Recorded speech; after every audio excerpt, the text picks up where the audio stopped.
과도한 열로 두피에 막 이렇게 막 하면 두피야 너 이러면서 괴롭히는 거예요. 그러니까 안녕하세요, 차홍입니다. 오늘은 매일 하고 있는 탈모를 일으키는 습관에 대해서 알아보도록 할 거예요. 굉장히 중요한 부분이거든요. 정말 미용실에 방문하시는 80~90%의 고객들이 탈모 고민을 하고 있어요. 심지어 10대까지도요. 근데 사실은 내가 고민은 하고 있지만 약간 내 일상 속에서 탈모를 부추기는 습관을 갖고 계신 분들이 너무너무 많거든요. 그래서 오늘 그 습관을 조금 안 하면 탈모를 예방할 수 있는 굉장히 좋은 비법들이 있어서 오늘 알려드리도록 하겠습니다. 5가지 중에 3개만 안 하셔도 확실히 탈모를 예방할 수 있으니까 지금부터 한번 보도록 하겠습니다. 첫 번째예요. 샴푸 후에 두피와 모발을 건조하지 않는 분들에 대한 얘기인 거예요. 왜냐면 이렇게 두피를 건조하지 않고 두게 될 경우에는요, 두피가 습해지면서요, 두피 표면이 굉장히 들뜨기가 쉽고요, 유수분 밸런스가 깨지기가 쉽고요, 그리고 모발이 탈락기에 있지 않은 머리도 쉽게 탈락될 수가 있고요, 모발이 이렇게 엉키면서 머리가 빠질 수도 있고요. 사실 지금 제가 얘기하라면 10가지도 넘게 말할 수 있을 정도로 머리를 감고 나서 두피와 모발을 건조하지 않는 습관은 굉장히 좋지 않습니다. 그래서 반드시 좀 보송하게 두피와 모발을 말려주는 거. 사실 말리는데 시간이 한 2~3분 더 소요되는 거거든요. 그래서 조금만 그 시간을 할애하셨으면 좋겠습니다. 그리고 두 번째는요, 이 부분은 왜지? 라고 얘기하는 분들이 있는데요. 두 번째는 바로 두피 샴푸를 매일 사용하는 분들이에요. 두피 샴푸를 매일 사용하게 되면요, 두피가 너무 과도하게 건조해지거나 좀 민감해지거나 오히려 아니시면 머리가 좀 건조해지는 경우들이 있거든요. 그러니까 그 두피 샴푸라고 하는 거는요, 어떤 거냐면 대체적으로 두피의 그런 유분을 많이 제거해주고 아주 클린하게 만들어주는 건데요. 두피 샴푸를 하게 되면 두피가 과도하게 건조해지거나 특히 모발을 좀 많이 건조하게 만들어서 오히려 그 모발이 건조해지면서 견인성 탈모가 일어나거나 그리고 두피가 너무 건조해져 가지고 예민해지거나 이런 상황들이 많이 생길 수가 있어요. 그래서 사실은 두피가 그 걱정이 되시는 분들, 뭐 민감성, 지성, 뭐 건성 다양한 양상들이 있잖아요.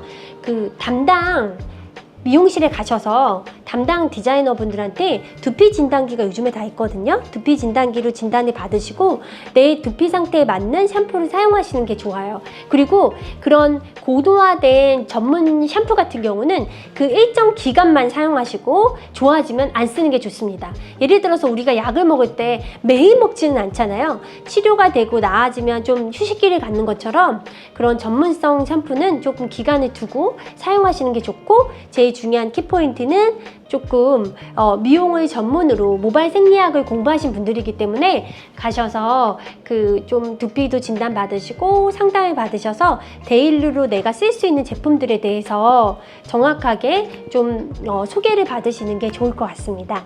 그리고 세 번째는요, 지금 뭐 자외선 지수도 높고 이래서 많은 분들이 잦은 모자를 사용하거든요.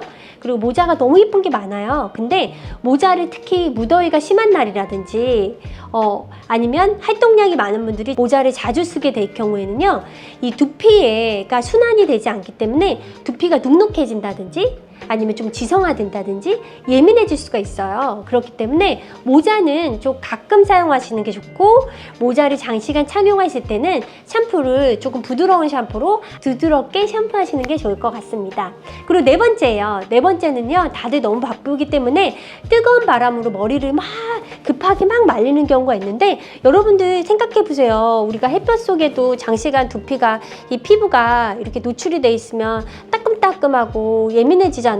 그런 것처럼 이 과도한 열로 두피에 막 이렇게 막 하면 두피야 너 이러면서 두피야 죽어봐라 이런 식으로 너무 센 언어를 썼나요? 아무튼 두피한테 너 이러면서 막 괴롭히는 거예요. 그러니까 제발 뜨거운 바람 말리지 마시고요, 찬바람으로도 말리시면 안 돼요. 찬바람은 건조가 되질 않아요. 그리고 두피를 오히려 냉각시켜서 예민해질 수가 있으니까 부드러운 온풍으로 해서 부드럽게 말려주시고, 머리를 말릴 때는 바람만 말리는 게 아니라 이렇게 손으로 핸들링을 하면서 공기의 순환이 머리를 말려주는 거거든요. 그러니까 드라이 바람을 주고 손은 아주 부지런히 막 흔들어주면서 두피를 말려주시면 볼륨도 살고 그리고 두피도 보송보송하게 말릴 수가 있습니다. 그리고 5번째, 제가 아는 분이 이렇게 헤어라인만 탈모가 좀 심화된 분이 있었어요. 그래서 제가 상담을 하다가 잠잘 때도 머리를 묶고 지내시는 분이셨는데, 여러분들 머리를 자주 묶게 되면 견인성 탈모라고 해서 헤어라인이 이렇게 헤어라인에 연약한 머리들이 계속 잡아당김이 당하잖아요. 그래서 아직 성장기에 있는 모발들도 조금 빠질 수가 있어요. 그럼 빠지면 새로 나지? 라고 말할 수 있잖아요. 그리고 우리 여기 막 정수리 쪽에 이런 잔머리도 그냥 계속 뽑잖아요. 그러면 잘하면 되지 라고 생각하지만 뽑으시면 안 돼요. 왜냐면요, 한 모공에서 한 스팟에서 자랄 수 있는 머리가 생애에 7번 정도 밖에 되지 않아요. 그럼 우리가 뽑고 그러면 거기는 그냥 이제 머리가 자라지 않는 그냥 척박한 그냥 땅이 돼버리는 거예요. 식물이 자랄 수가 없는. 그러니까 예를 들자면, 그래서 절대로 머리를 뽑는 습관은 정말 좋지 않은데 머리를 묶는 습관이 뽑는 효과를 만들어낸다는 거예요. 이게 누적이 될 경우에. 그래서 머리를 묶으시면 안 돼요, 사실은. 근데 머리 묶어야 되잖아요. 그럴 때는 압이 가장 많이 가해지는, 이렇게 머리를 묶었죠? 그럼 헤어라인을 부드럽게 롤링하면서 여기를 좀 느슨하게 만들어주거나, 아니면 아예 이런 베이비 라인 커트를 해서 이렇게 압이 가해지는 부분은 오히려 잔머리 처리를 해주시는 게 좋습니다. 그리고 여러분들 중요한 게 있어요. 뭐냐면, 머리가 빠져서 헤어라인 쪽 머리가 숱이 줄어들면요, 뭐가 가장 큰 문제인 줄 아세요? 얼굴이 커지고요. 그리고 얼굴이 커지면 나이가 들어 보여요. 그래서 몇몇 분들은 막 쉐딩을 해가지고 여기 막 칠하는 분도 있는데 이뻐 보이진 않잖아요. 그쵸? 그러니까 미리미리 습관으로 머리 꽉 세게 묶지 않기, 느슨하게 묶기로 정리하면 될 것 같습니다. 그래서 오늘 제가 매일 하고 있는 탈모를 일으키는 습관에 대해서 알아봤는데, 오늘 1번부터 5번까지 나 이거 이랬는데 나 이거 있는데, 그럼 절대 하지 마세요. 네, 나를 위해서 좋은 방법이니까 안 했으면 좋겠습니다. 그러면 우리가 다음에 뵐 때까지 제가 한번 잘 지켰는지 안 지켰는지 무슨 토론을 장을 가질 수도 없고 참 아쉽네요. 네, 아무튼 우리 서로 약속을 해서 나를 잘 보살펴주고 아껴주는 시간을 갖도록 할게요. 여러분들 아시죠? 세상에서 나를 보호하고 지켜줄 수 있는 사람은 엄마도, 연인도, 남편도, 또 누가 있을까요?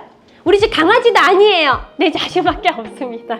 그래서 스스로 케어가 정말 중요하니까요. 오늘 꼭 스스로 케어 잘 해주시고 다음 컨텐츠에 만나 뵙도록 하겠습니다. 감사합니다. 좋아요, 구독은